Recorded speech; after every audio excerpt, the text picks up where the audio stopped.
नमस्ते जी। जनक नंदिनी ज्योतिष में आप सभी का एक बार फिर से स्वागत है। आज मैं जो वीडियो डालने जा रहा हूँ वह दर्शकों के द्वारा पूछे गए प्रश्नों का उत्तर है।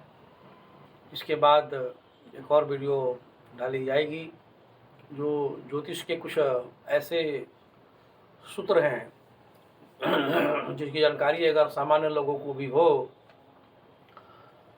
तो यह सभी के लिए अच्छा होगा। उस पर मैं चर्चा बाद में करूँगा।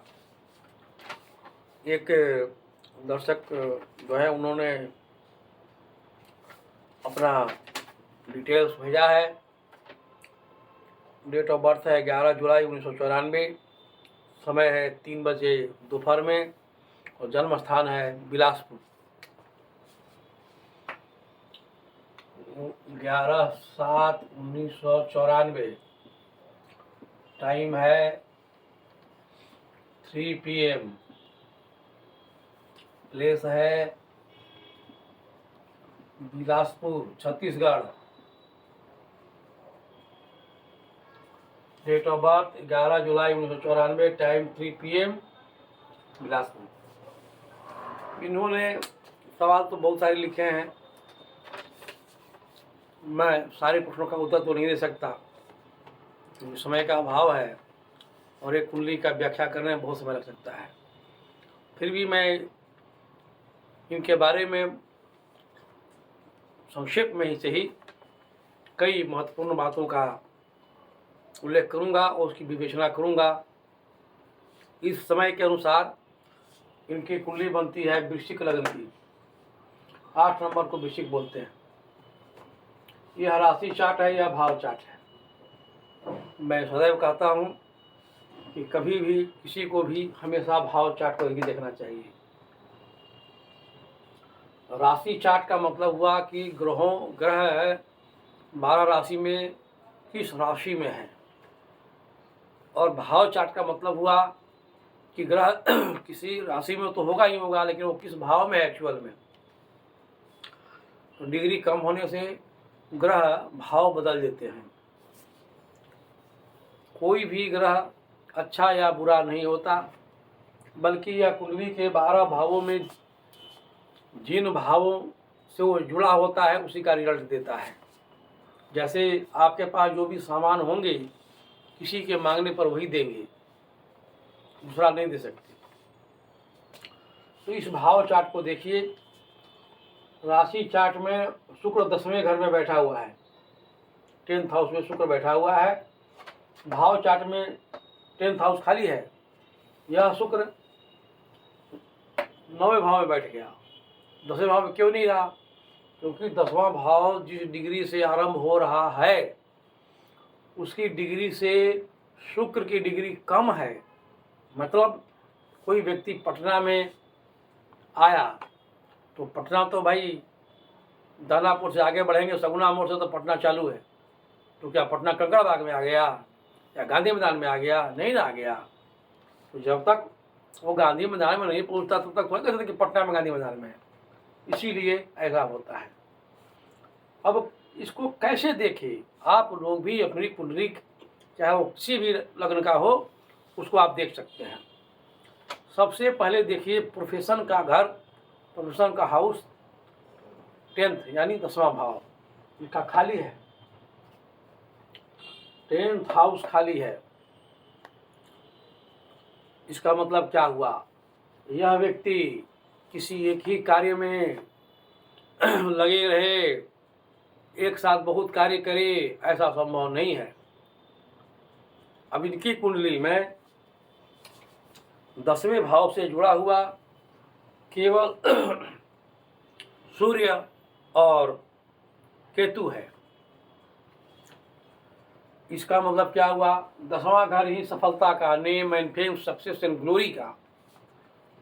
और जब 10वें भाव से जुड़े हुए ग्रह की महादशा हो, अंतर हो, प्रत्यंतर हो, कुछ भी चले तो ही सफलता मिलेगी, है पहला नियम। दूसरा नियम, 10वें भाव से जुड़ा हुआ ग्रह की दशा नहीं हो, अंतर्दशा नहीं हो, प्रत्यंतर नहीं हो तो क्या होगा? तो जब तक वह ग्रह जो दशा में चल रहा है या तो गोचर में घूमते घूमते 10वें घर में आ जाए तो रिजल्ट देगा, नहीं तो इसके कुंडली के अनुसार 10वें भाव का सिग्निफिकेटर यानी सूचक सूर्य और केतु है, उसके नक्षत्र पे आ जाए तो ही मिलेगा, नहीं तो नहीं मिलेगा। चाहे कितना भी होशियार हो, बुद्धिमान हो। कुंडली तो वृश्चिक लग्न नरेंद्र मोदी जी की भी है, मैंने डाला था पहले, तो सब कुछ नरेंद्र मोदी थोड़ा हो जाएगा। नरेंद्र मोदी की कुंडली में देखिएगा 10 नंबर भाव पड़ा है। तो अभी ये व्यक्ति क्या करेगा, तो वृश्चिक लग्न वाले मंगल इसका स्वामी है, जिद्दी होता है, हठी होता है, अपनी बात के लिए अड़ जाएगा, जल्दी मानेगा नहीं। वृश्चिक लग्न वाले ज़्यादा देर तक लगातार बैठ कर नहीं पढ़ सकते। अगर वो कंटिन्यू पढ़ रहा है 4 घंटा 5 घंटा तो समझिए कुछ नहीं आ रहा है। वृश्चिक लग्न का स्वामी मंगल उदंड है, स्थिर नहीं रहता है, उछल कूद करते रहता है। आधा घंटा पढ़ेगा, बहुत हुआ, गार्जियन का दबाव है, 1 घंटा पढ़ेगा, फिर उठ कर घूमने लगेगा, न कोई बहाना खोज देगा। तात्पर्य है वृश्चिक लग्न का कोई भी व्यक्ति हो बहुत ज़्यादा देर तक अध्ययन नहीं कर पाता। इसीलिए वृश्चिक लग्न वाले बहुत ज़्यादा पढ़ाई में आगे नहीं निकलते। मेरिट लिस्ट में हमेशा टॉप पे आ जाए बहुत कम, 10% ही या 12% ही होते हैं।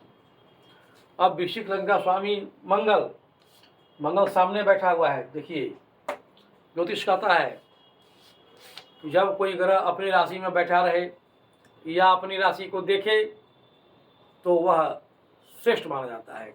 मंगल की स्थिति है, मंगल 7वें घर में बैठ करके अपनी राशि को देख रहा है, इसलिए मंगल इसका बढ़िया है। कुंडली में मंगल पहला भाव, छठा भाव, 7वां भाव और 9वां भाव से जुड़ा हुआ है। मैंने जब व्याख्या की थी किसी कुंडली की ताकत देखनी हो तो देखिए कि पहला भाव कितना ताकतवर है। तो पहला भाव का स्वामी इसका मंगल, तो पहला 5वां और 9वां भाव त्रिकोण कहते हमेशा शुभ होते हैं। इस व्यक्ति की कुंडली में मंगल पहला भाव और 9वां भाव से जुड़ा हुआ है, 5वां भाव से नहीं जुड़ा। क्या मतलब हुआ, तो 2/3 66% कुंडली बहुत ज़बरदस्त है, बहुत अच्छी कुंडली है। इसको अन्य लोगों से भरपूर सहायता मिलेगी, क्योंकि पहला भाव 9वें भाव से जुड़ गया। 9वां भाव भाग्य का, अन्य लोगों से प्राप्त होने वाली सहायता का, दूर दूर तक इसके जानने वाले होंगे। यही मंगल 6ठे भाव से भी जुड़ा हुआ है, तो 6ठा भाव नौकरी का, जॉब का, तो ये हर हाल में नौकरी करेगा, जॉब करेगा ही करेगा। मंगल 7वें घर में बैठा हुआ है, तो 7वां घर व्यवसाय का, पत्नी का, भाग्य से जो लिखा है लाभ उसका, इसको सब कुछ मिलेगा। ये बुद्धिमान व्यक्ति है, हमेशा कुछ न कुछ रिसर्च करते रहेगा, इसके दिमाग कभी खाली रहेंगे ही नहीं। कौन सा कार्य कैसे करे तो बेहतरीन ढंग से हो, इसको हर हाल में जानकारी रहेगी। क्यों रहेगी, क्योंकि कार्य का भाव, रोजगार का भाव, व्यवसाय का भाव, एग्रीमेंट, पार्टनरशिप इत्यादि का भाव, 7वां लगन का स्वामी मंगल 7वें भाव से जुड़ा हुआ है। इसलिए इस मामले में ये बहुत तेज दिमाग का होगा, एक से एक आइडिया इसके पास होगा। मंगल शौकीन है, फौजी है, तो फौजी तो मजबूरन भी शौकीन होना पड़ जाता है। ये शौकीन होगा, 1 नंबर के शौकीन होगा। खाना हो, पीना हो, वस्त्र पहनना हो, हर मामले में शौकीन होगा। फिर देखिए सूर्य को, देखिए सूर्य 8वें घर में बैठा हुआ है, ये 8वां भाव है, सूर्य 8वें घर में बैठा हुआ है। मैं बराबर कहता हूँ कि जो भी ग्रह 8वें भाव से जुड़े हुए हों वो अपनी दशा आदि में परेशान करेंगे ही करेंगे। इसका सूर्य कर्म भाव का स्वामी है, 10 नंबर कर्म भाव, आके बैठ गया 8वें भाव में, तो इसको हर कार्य में परेशानी आएगी। एक झटके में काम हो जाए संभव, कतई संभव नहीं है। बिना मेहनत किए, बिना परेशानी के कोई काम हो जाए कतई संभव नहीं है। अब 10वां घर सरकार का, गवर्नमेंट का, सूर्य इसका मालिक, सूर्य खुद ही सरकार है, गवर्नमेंट है। इस व्यक्ति को हर हाल में सरकार से जुड़े हुए कार्यों में लाभ होगा, सरकारी नौकरी होगी। दूसरी बात, 10वां घर पिता का, सूर्य पिता का कारक, तो इसका पिता भी सर्विस करने वाला होगा, सरकार से जुड़ा हुआ कार्य करता होगा, सरकारी नौकरी में होगा। अगर 1% भी मान ले, 1% मान ले कि नहीं हुआ सरकारी नौकरी में, तो प्राइवेट में है तो भी वह कंपनी जिसमें इसका पिता है हर हाल में सरकार से जुड़ा हुआ ही कार्य करने वाला होगा। अब चूंकि सूर्य 8वें घर में बैठा है तो एक सूत्र मैं बताता हूँ, संयोग से कुंडली में दिख गया। अष्टम भाव आयु का, मृत्यु का, मृत्यु क्या है? आयु का समाप्त होना, मृत्यु। सूर्य यहीं बैठ गया। आप लोग अपनी अपनी कुंडली में देखें या आपके जो भी मित्र हैं उनकी कुंडली में देखें, इस सूत्र को याद कर लें। अद्भुत है और इसकी सटीकता 95% है। सूर्य ही जनक है, पिता है। सृष्टि की उत्पत्ति बिना सूर्य की संभव नहीं। आज भी सूर्य समाप्त हो जाए तो सारी सृष्टि खत्म हो जाएगी। सूर्य को जगत का पिता कहते हैं, मतलब जन्म देने वाला सूर्य है।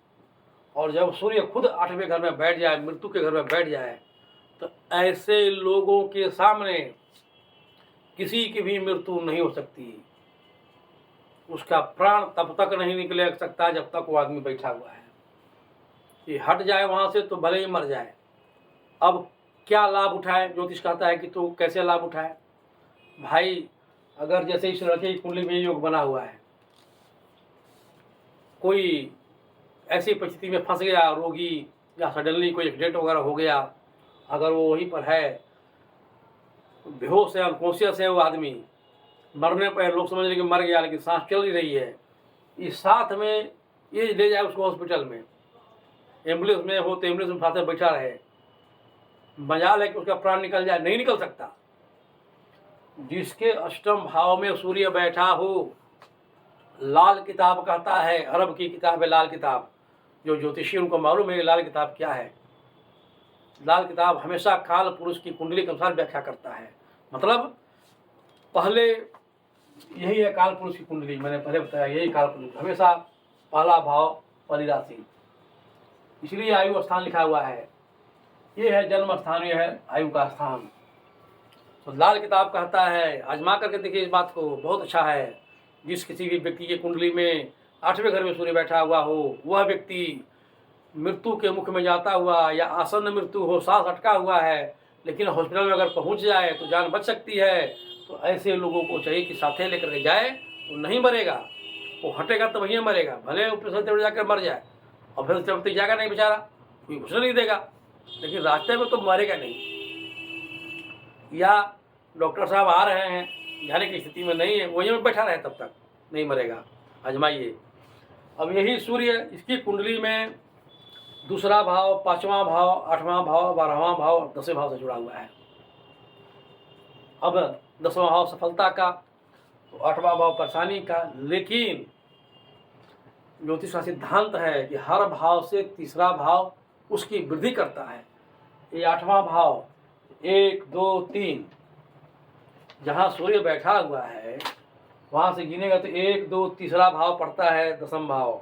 इसके कर्मों में वृद्धि, ये निकम्मा कभी नहीं रहेगा, ये कर्मठ होगा, मेहनती होगा, ये लीडरशिप क्वालिटीज में रहेगी, लोग पीछे पीछे घूमते रहेंगे। भले गार्जियन कुछ भी समझे कि तो कुछ भी करबे नहीं करेगा, बिना मतलब घूमते रहता है, कभी संभव नहीं। क्योंकि इसका सूर्य अष्टम भाव में बैठ गया, अष्टम भाव से कर्म भाव तीसरा वृद्धि करता है।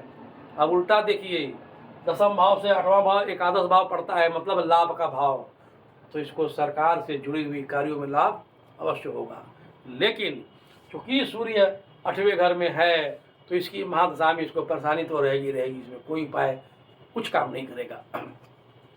अब देखिए चंद्रमा की स्थिति को देखिए, ऐसे वृश्चिक लग्न बनता है तो चंद्रमा भाग्य का स्वामी बनता है। ये देखिए चंद्रमा यहाँ बैठा हुआ है, यहाँ भी, ये कर्क राशि का व्यक्ति है, अद्भुत है, अद्भुत है। भाग्य भाव का स्वामी अपनी ही राशि में बैठा, ये राजयोग है। जब कोई ग्रह अपनी राशि में बैठे वो शुभ, या अपने राशि को देखे तो भी शुभ। चंद्रमा इसका अपनी राशि में बैठा हुआ है, बहुत अच्छा है, ये भाग्यशाली है। चंद्रमा की महादशा में भाग्यवश इसके काम होते रहेंगे, सारा काम भाग्य से होता रहेगा। लेकिन इसकी कुंडली में चंद्रमा भी अष्टम भाव से जुड़ा हुआ है, यह बुध के नक्षत्र में है, अष्टम भाव से जुड़ा हुआ है, तो इसको भी बीच बीच में टेंशन तनाव होता रहेगा, सब काम होते होते रुक जाएगा, एक बार में एक झटके में सफलता नहीं मिलेगी। लेकिन चंद्रमा की दशा में, अंतर में, प्रत्यंतर में या महादशा में सफलता न मिले ये कतई संभव नहीं। क्यों? क्योंकि यह भाग्य का स्वामी है, उसी में बैठा हुआ है और एकादश भाव से जुड़ा हुआ है, एकादश भाव भाग्य का है, इसलिए अचानक सफलता इसको मिल जाएगी। लेकिन तनाव रहेगा। इसकी कुंडली में सूर्य है, चंद्रमा है, बुध है और केतु है, 4 ग्रह 8वें भाव से जुड़े हुए हैं। ये चारों जब भी चलेंगे इसको तनाव देंगे ही देंगे, लेकिन इसको सफलता न मिले कतई संभव नहीं है। अब देखिए मंगल के बाद बुध को, तो बुध अष्टम भाव में ही बैठा हुआ है, उसका मालिक है, ये भी एक राजयोग है। अष्टम भाव परेशानियों का है तो संघर्ष इसको करना ही पड़ेगा, इसमें कहीं कोई दो मत नहीं है। लेकिन चूंकि अष्टम भाव का स्वामी बुध वहीं बैठा हुआ है, ये भी एक राजयोग है। इसका मतलब क्या हुआ? इसका मतलब यह होगा कि लड़का दीर्घायु है, मध्य आयु नहीं, दीर्घायु है। दीर्घायु बोलते हैं 66 वर्ष के बाद की आयु, तो ये दीर्घायु होगा। बुध और सूर्य दोनों एक साथ बैठ गए, इसको बोलते हैं बुधादित्य नामक राजयोगी। बोलने में बहुत तेज होगा, जब ये बात करेगा तो लगेगा कि उपदेश दे रहा है। बुध वाणी का कारक है, सूर्य राजा है, तो एक राजा या लीडर के समान बोलेगा, लगेगा कि सब कुछ ही जानता है। ऐसा कोई प्रश्न नहीं इसका उत्तर इसके पास नहीं हो। बोलने में बहुत बढ़िया होगा, मेहनत करने में कम रहेगा। फिजिकल में चंद्रमा बुध सुकुमार है, सुकुमार है, 8वां भाव संघर्ष का है। अब ये ज़्यादा शारीरिक मेहनत करने वाला काम करेगा तो इसको चोट लग जाएगा, इधर उधर टूट फूट जाएगा, छिल जाएगा जहाँ के तहाँ।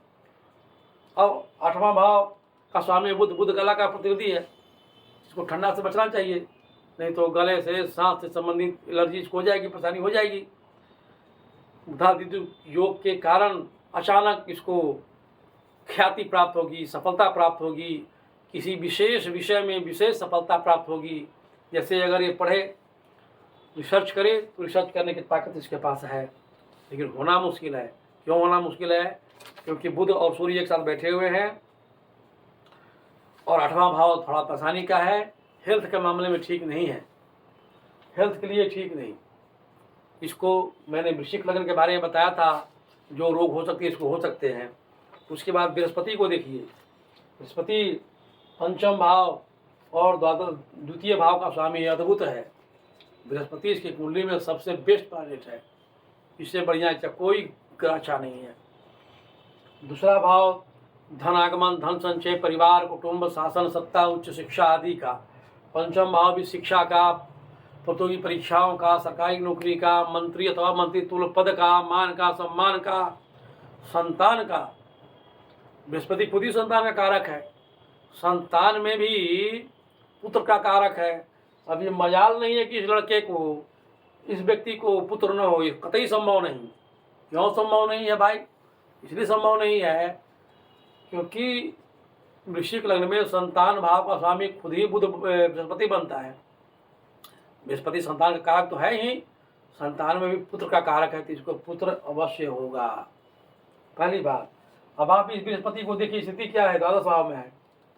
द्वादश भाव सुखों के भोग का है, द्वादश भाव सुखों का भोग, गुरु, गुरु का अर्थ बड़ा, तो यह अपने जीवन में अति सुखी होगा, यह इसके भाग ने लिख दिया। ये हर चीज अपने मन से, शौकीनी से प्राप्त करेगा और अच्छा प्राप्त करेगा।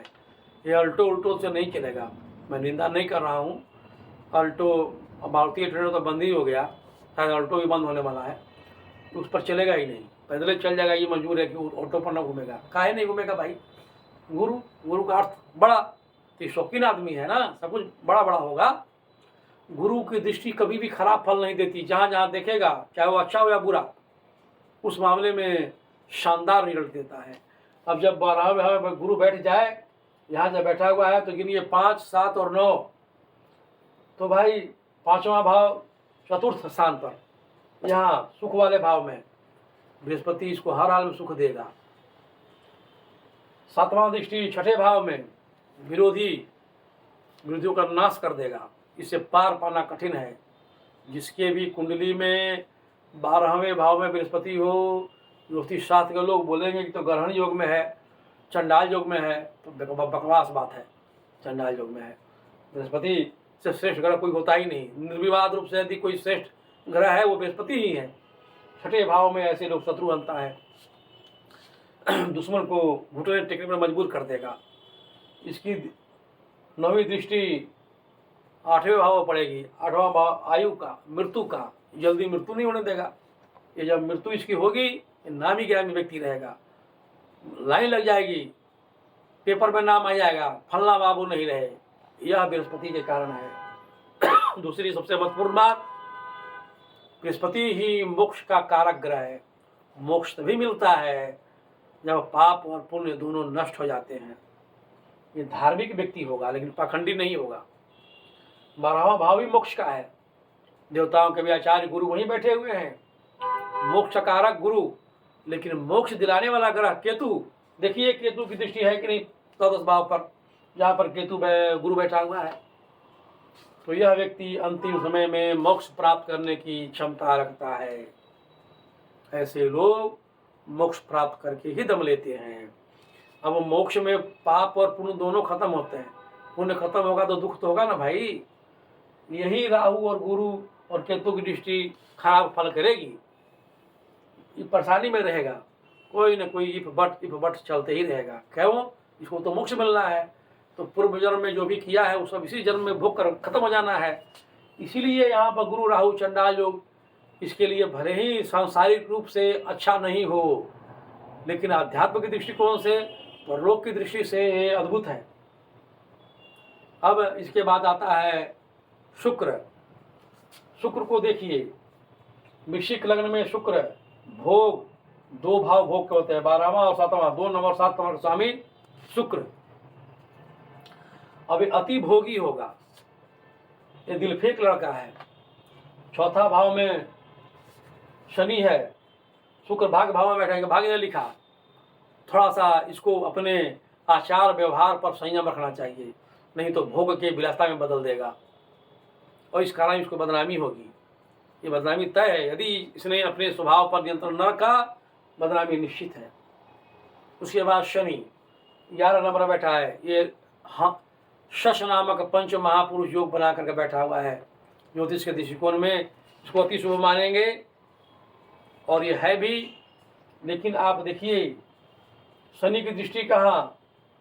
6ठे नंबर पर। ज्योतिष का आता है एक और सिद्धांत कि यदि शनि 4थे भाव में बैठा हुआ हो तो ऐसे लोग क्लास छोड़ देते हैं, बंक मार देगा, झूठ बोल देगा जब तक प्रण में मर गया या कुछ हो गया। मतलब ऐसे लोग क्लास को बंक कर देते हैं। मंगल के कारण ऐसी पढ़ाई में बहुत ज़्यादा देर तक मन लगता नहीं, तो ऐसे लोग पढ़ाई में बंक कर देते हैं। दूसरा नियम कि यदि 6ठे भाव में बैठा हुआ ग्रह उल्टा 4थे भाव में बैठा हुआ ग्रह 6ठे भाव से जुड़ जाए, दूसरा शनि जुड़ रहा है दृष्टि के कारण, तो ऐसे लोग हमेशा एक बार में 2 मंजिला मकान बनाता है। अगर फ्लैट खरीदेगा तो 2nd फ्लोर पर खरीदेगा, वो करता है, ग्राउंड फ्लोर पर तो ना रहेगा। ऐसे लोगों को कभी भी ग्राउंड फ्लोर पर नहीं रहना चाहिए, हमेशा ऊपर रहना चाहिए। उसके बाद राहु 12 भाव में बैठा हुआ है, फालतू में खर्चा करते रहेगा, इधर घुमाते रहेगा। कुछ पूछिएगी क्या सोच रहा है भाई? अच्छा सोचेंगे बाद में, अभी देखेंगे ना। थोड़ा सा बेपरवाह लापरवाह रहता है, फिर भी गुरु इसका बहुत अच्छा है, दूर दूर तक घुमाएगा और कुछ बड़ा काम करवाएगा। गुरु और राहु दोनों की दृष्टि समान होती है, 5वां भाव, 7वां भाव और 9वां भाव। तो जो गुरु के बारे में बताया वही राहु के बारे में। केतु 6ठे भाव में बैठा हुआ है, 6ठा भाव अपने लोगों से विरोध का। अब इसको अपने ही लोगों से विरोध हो जाएगा, विवाद हो जाएगा, इसका दुश्मन दूसरा कम रहेगा, अपने लोगों से विरोध हो जाएगा। छठा भाव रोग का, केतु वहीं बैठा हुआ है। तो जब कभी भी इसको प्रॉब्लम हो, बिना जांच कराए हुए दवा नहीं खानी चाहिए। वर्तमान में शुक्र की चल रही है महादशा। शुक्र इसकी कुंडली में बहुत अच्छी स्थिति में है। 7वां, 6ठा, 9वां एवं 12वां भाव जुड़ा हुआ है।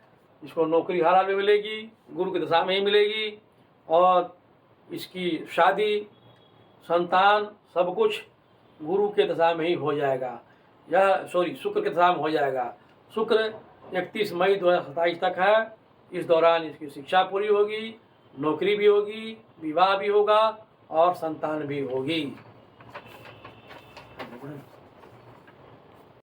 एक दूसरी कुंडली है जिसका डेट ऑफ बर्थ है 9 जुलाई 2007। समय है 12:29 दोपहर में। प्लेस है पटना। इनका प्रश्न है कि इस लड़के की पढ़ाई में मन नहीं लगता है। देखिए, ये भी वृश्चिक लग्न की कुंडली है। 8 नंबर को वृश्चिक बोलते हैं। जो पहले वाली कुंडली थी वही इसका भी है। तो मैंने बताया कि वृश्चिक लग्न का स्वामी मंगल है, थोड़ा उदंड है, लंबे समय तक लगातार बैठ कर पढ़ना इसके बस की बात नहीं है। तो लगातार ज़्यादा देर तक बैठकर पढ़े ये संभव नहीं है, कम है संभावना। लेकिन इसका मतलब यह नहीं है कि यह नहीं पढ़ेगा। जितनी देर बैठे, आधा घंटा बैठे, 1 घंटा बैठे, 20 मिनट बैठे, बैठने दीजिए। यह मांगलिक योग में है, तो जल्दी किसी का सुनेगा नहीं। दबाव बनाइएगा तो भी नहीं सुनेगा। तो इसको छोड़ दीजिए पढ़ने के लिए, ये पढ़ेगा। अभी क्यों नहीं पढ़ पा रहा है? अभी आप इस तरह के सवाल क्यों आए? इसकी महादशा चल रही है शुक्र की। शुक्र की महादशा है। आप देखिए, शुक्र इसका 8वें घर में बैठा हुआ है। 8वां घर हर कार्य में बाधा का, टेंशन का, परेशानियों का। शुक्र की महादशा, और ये भी तो शुक्र भी लंबा समय तक रहेगा, क्योंकि 20 साल रहता है। ये 2039 तक है। अब इसकी कुंडली में शुक्र 6ठा भाव, 7वां भाव, 8वां भाव, 10वां भाव, 11वां भाव से जुड़ा हुआ है। 10वां भाव name and fame, success and glory का मैंने बताया। 11वां भाव लाभ का, आमदनी का, पैसा आने का, समस्त कामनाओं की सिद्धि का। अब देखिए, भले यह लड़का पढ़ने में अभी ज़्यादा ध्यान नहीं दे पा रहा है, उसका कारण यही है कि महादशा का स्वामी शुक्र 8वें घर में बैठा हुआ है। लेकिन जिस किसी की भी कुंडली में कोई भी ग्रह यदि 6ठा भाव, 10वां भाव, 11वां भाव जुड़ा हुआ है, वह व्यक्ति उसकी दशा में हर हाल में शानदार सफलता प्राप्त करेगा ही करेगा। क्या करेगा भाई? तो 6ठा भाव नौकरी का, 10वां भाव सरकारी नौकरी का, 11वां भाव लाभ का। तो सबसे पहली बात कि शुक्र की इसकी महादशा है 17/3/2019 से चल रहा है। ये 17 मार्च 2039 तक रहेगा। 20 साल रहती है। 17 मार्च 2019 से 17 मार्च 2039 तक 20 वर्ष शुक्र की महादशा है। 2007 का जन्म है। अब देखिए कितने साल कई हो जाएगा उस समय। किसी में दम नहीं, पढ़े या मत पढ़े। ऐसा करेगा मतलब ही नहीं कि पढ़वे ना करे, पढ़ेगा ही पढ़ेगा। ये हर हाल में सरकारी नौकरी लेगा। शुक्र शौकीन ग्रह है, बेहद शौकीन है। तो लड़का तो शौकीन रहेगा, शौकीन ही रहेगा। तो इतना पैसा कमाना चाहिए, और ये कमाएगा ही कि इसका सारा शौक पूरा हो जाए। तो इसमें बिल्कुल ही टेंशन की बात नहीं है। ये पढ़ेगा ही पढ़ेगा, अच्छी पढ़ाई करेगा, सरकारी नौकरी भी लेगा। ये किसी पर भी डिपेंडेंट नहीं रहेगा कि बाप कमाएंगे तो हम ही खाएं, तब खाएंगे, दादा कमाएंगे तो हम खाएंगे, अपने कमाएगा। अब शुक्र के बाद सूर्य की महादशा आरंभ होती है। कर्म भाव का स्वामी इसका सूर्य ही तो है, बैठा हुआ है भाग्य भाव में। तो ये निरंतर आगे बढ़ता रहेगा। सवाल सिर्फ यह था कि अभी पढ़ाई नहीं कर रहा है, उसका कारण यही है। वर्तमान में शुक्र की महादशा में सूर्य की अंतर्दशा चल रही है। सूर्य और शुक्र एक दूसरे के विरोधी हैं, दोनों गर्म ग्रह हैं, इसलिए थोड़ा परेशानी है। इसके बाद चंद्रमा की चलेगी अंतर्दशा। चंद्रमा और शुक्र भी दूसरे के विरोधी हैं, तो थोड़ी परेशानी और रहेगी। उसके बाद मंगल, राहु, गुरु, शनि, बुध, ये सारे इसके अच्छे हैं। तो केवल धैर्य रखने की ज़रूरत है, निराशा ऐसी कोई बात नहीं है, ये हर हाल में पढ़ेगा और इसको सफलता अवश्यंभावी है। इसके लिए इतना ही। आगे मैं दूसरा वीडियो बनाऊंगा, फिर विशेष सूत्र पर मैंने बोला है स्टार्टिंग में ही मैं डालूंगा, उसमें 2-4 सूत्र मैं आप लोगों को बताऊंगा, आप लोग उसको देखिए। अभी के लिए इतना ही। यदि मेरा यह वीडियो अच्छा लगा हो तो शेयर कीजिए, सब्सक्राइब कीजिए और लाइक कीजिए। धन्यवाद।